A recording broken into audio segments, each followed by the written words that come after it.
Assalamualaikum warahmatullahi wabarakatuh. Halo semua, perkenalkan nama saya Sanjar Fakri Aidin dari kelas 10 Bisnis Digital. Kali ini saya akan membahas mengenai mesin pencari atau yang biasa disebut sebagai search engine. Dan pada video sebelumnya kita sudah membahas mengenai cek fakta, yaitu Jepang akan memberikan 500 juta bagi orang-orang yang mau tinggal di daerah pedesaannya. Dan kali ini kita akan membahas sedikit materi dari kelompok 1 mengenai mesin pencari.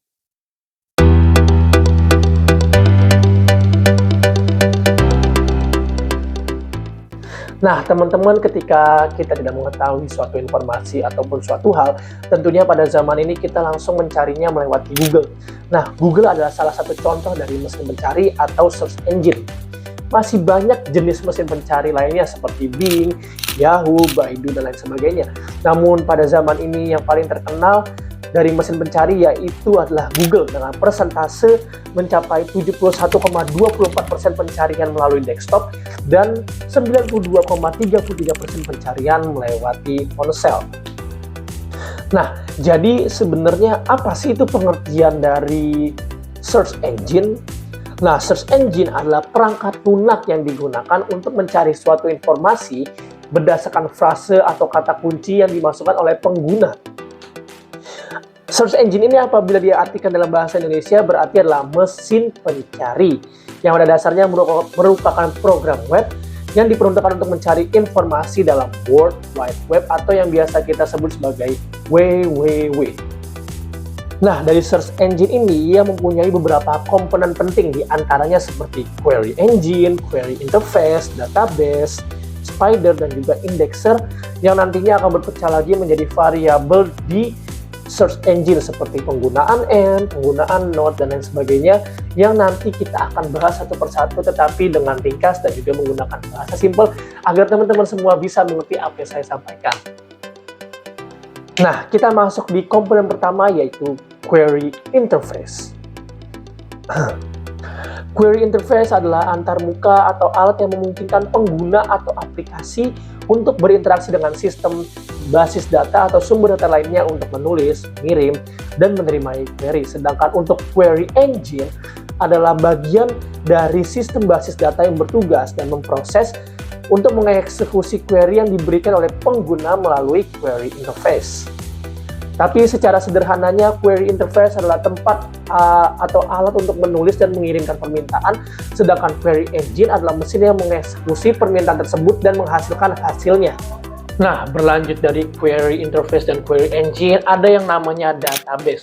Tentunya teman-teman sudah tidak asing lagi dengan kata-kata database. Tapi bagi kamu yang belum tahu dengan database, aku akan jelasin secara ringkas dan juga simple. Jadi database itu adalah kumpulan data terorganisir yang nantinya disimpan lalu dapat diakses menggunakan sistem tertentu. Nah, database ini mempunyai 3 struktur. Yang paling kecil itu disebut sebagai field. Nah, field ini adalah basis data yang paling kecil dan tidak bisa dipecah menjadi beberapa bagian basis data yang lebih kecil lainnya. Lalu setelah field, di atasnya ada record. Nah, record ini adalah gabungan dari beberapa field. Di atasnya record ada yang namanya file. File ini adalah gabungan dari beberapa record. Nah, itu adalah penjelasan simple mengenai database. Berlanjut dari database, ada yang namanya spider. Bukan yang ini, tetapi pengertian dalam konteks search engine, spider ini adalah program otomatis yang digunakan untuk menelusuri dan juga menjelajahi halaman-halaman web di internet. Nah, gimana sih prosesnya? Nah, prosesnya ketika kita memasukkan suatu kata kunci di query engine, nah si spider ini akan membaca halaman-halaman web ataupun konten-konten web yang relevan dengan kata kunci yang kita masukkan di query engine. Nah, nantinya si spider ini akan mengumpulkan dan setelah dikumpulkan, itu akan disajikan dalam indexer. Nah, jadi apa yang disebut sebagai indexer? Nah, indexer ini adalah proses selanjutnya dari spider. Setelah spider mengumpulkan halaman-halaman web, nah si indexer ini memproses dan mengorganisir data-data yang telah dikumpulkan spider agar lebih mudah dicari oleh pengguna. Kan biasanya kita sering mencari suatu informasi, nanti di Google ada yang nampil paling atas dan juga nanti ada juga yang paling bawah berurut.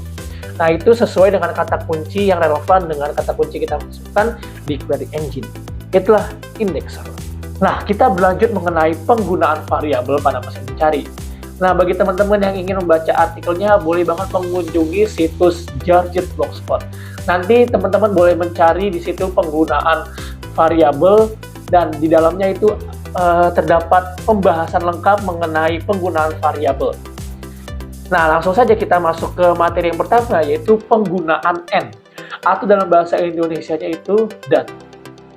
Nah, penggunaan variabel N ini semuanya harus ditulis dalam huruf kapital. A, N, D itu semuanya harus dalam huruf kapital. Jadi apa fungsinya penggunaan N ini? Nah, penggunaan N ini adalah mengharuskan dua kata kunci ataupun frase ditampilkan di internet ataupun mesin pencari. Misalnya saya ingin mencari kata kunci iPhone dan Samsung. Nah, saya bisa memasukkan variabel di tengah-tengahnya seperti iPhone and Samsung. Nah, nanti si Spider akan mencari judul situs web yang relevan dengan kata kunci yang sudah saya masukkan, yaitu iPhone and Samsung. Nah, si Spider ini, dia harus mencari judul web yang ada unsur iPhone dan Samsungnya. Tidak boleh satu-satunya. Harus keduanya ditampilkan di judul webnya. Jadi, penggunaan N memudahkan kita untuk mencari kedua frase atau kata kunci di mesin pencari. Nah, selanjutnya ada penggunaan OR. OR ditulis dalam huruf kapital di mesin pencari. Nah, jika diterjemahkan ke dalam bahasa Indonesia, ini adalah atau. Nah, seperti terjemahannya, penggunaan OR ini harus menampilkan salah satu dari kata kunci yang pengguna masukkan. Misalnya, saya memasukkan seperti tadi kata kunci Samsung, terus saya tambahkan variabel OR, Samsung or iPhone. Nah, si Spider harus mencari judul web yang memuat salah satu kata kunci, baik itu Samsung ataupun iPhone. Jadi nanti si Spider akan menampilkan judul situs yang memuat Samsung saja ataupun iPhone saja. Nah, selanjutnya ada penggunaan tanda kutip. Penggunaan tanda kutip ini digunakan dalam mesin pencari untuk mencari suatu hasil yang lebih spesifik. Misalnya, saya mencari manfaat olahraga pada pagi hari. Nah, jika saya menggunakan tanda kutip, maka hasil pencarian hanya akan menunjukkan manfaat olahraga pagi. Jika saya tidak menggunakan tanda kutip, saya tulis di query engine-nya manfaat olahraga pagi, nanti di hasil pencarian bisa saja ada manfaat olahraga pagi, manfaat olahraga di malam hari, ataupun manfaat olahraga di sore hari. Nah, itu kan tidak spesifik, makanya kita menambahkan tanda kutip untuk menspesifikasi hasil yang ingin kita cari. Nah, berlanjut ada yang namanya variabel site dengan tanda bagi. Site jika diterjemahkan ke dalam bahasa Indonesia artinya adalah situs. Nah, dengan menggunakan variabel site dengan diakhiri tanda bagi, itu memungkinkan kita untuk mencari sumber web yang lebih spesifik. Misalnya kita mencari perkembangan teknologi, site bagi 2 edu.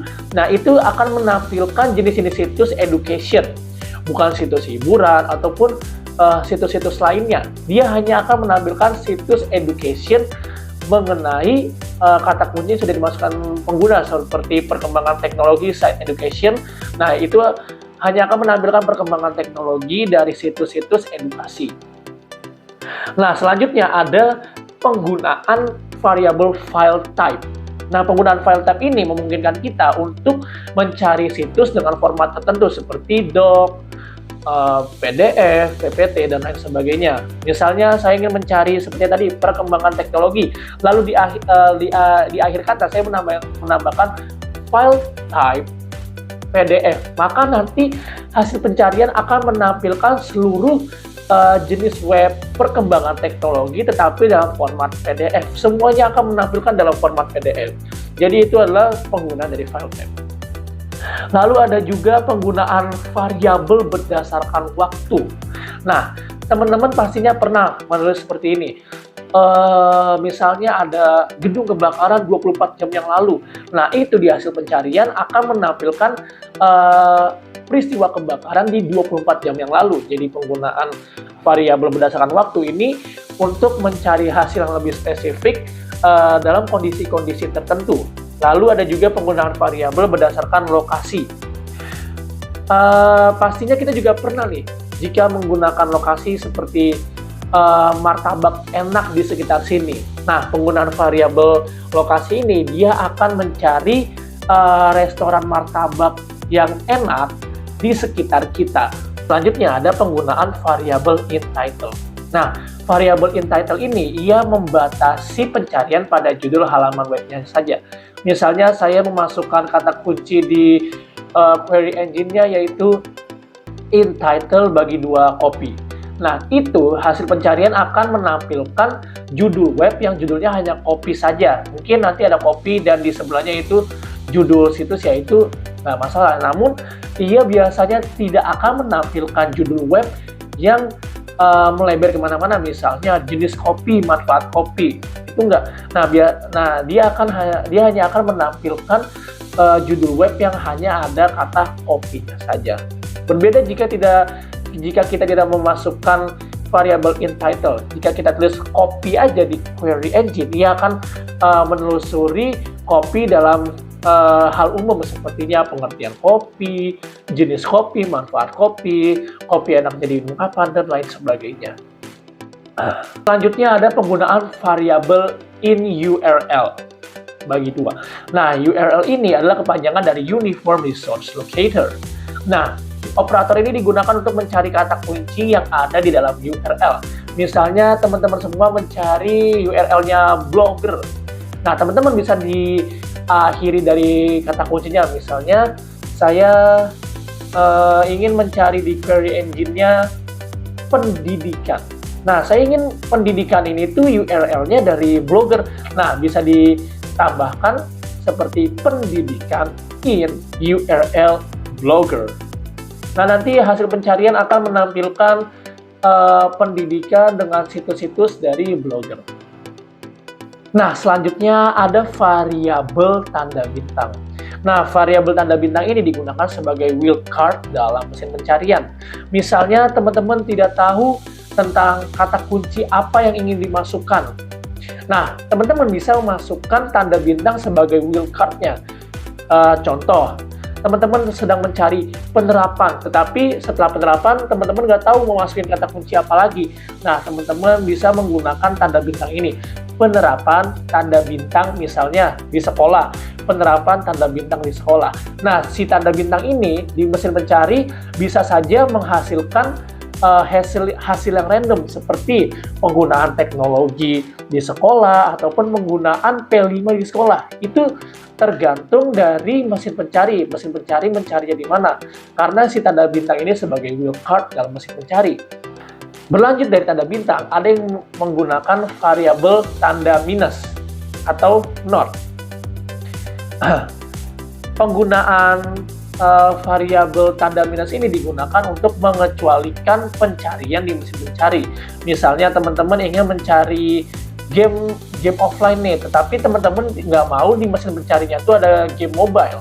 Nah, bisa ditambahkan di mesin pencarinya seperti game minus mobile. Nah, itu di mesin pencari tidak akan menampilkan game-game mobile, melainkan dia akan menampilkan game-game selain mobile seperti game offline.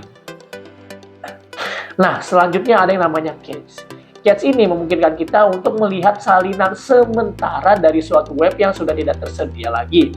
Misalnya, saya ingin mencari cacheexample.com. Nah, itu dia akan menampilkan salinan sementara dari example.com. Ilustrasinya, perpustakaan itu sebagai hard drive. Lalu rak buku sebagai direktori dan buku sebagai filenya. Nah, rak buku di depan pintu perpustakaan itu analoginya seperti buku yang sering kamu baca lalu kamu simpen di rak buku di depan pintu perpustakaan. Demikian pula ketika kamu mengunjungi sebuah website. Browsermu akan menyimpan sebagian dari konten website tersebut seperti gambar, teks, dan gaya dalam cache. Jadi saat kamu kembali mengunjungi halaman yang sama, browser tidak perlu mengunduh semuanya dari awal sehingga halaman tersebut akan terbuka lebih cepat. Nah, itulah kira-kira beberapa variabel yang biasa digunakan untuk menspesifikasi pencarian di mesin pencari.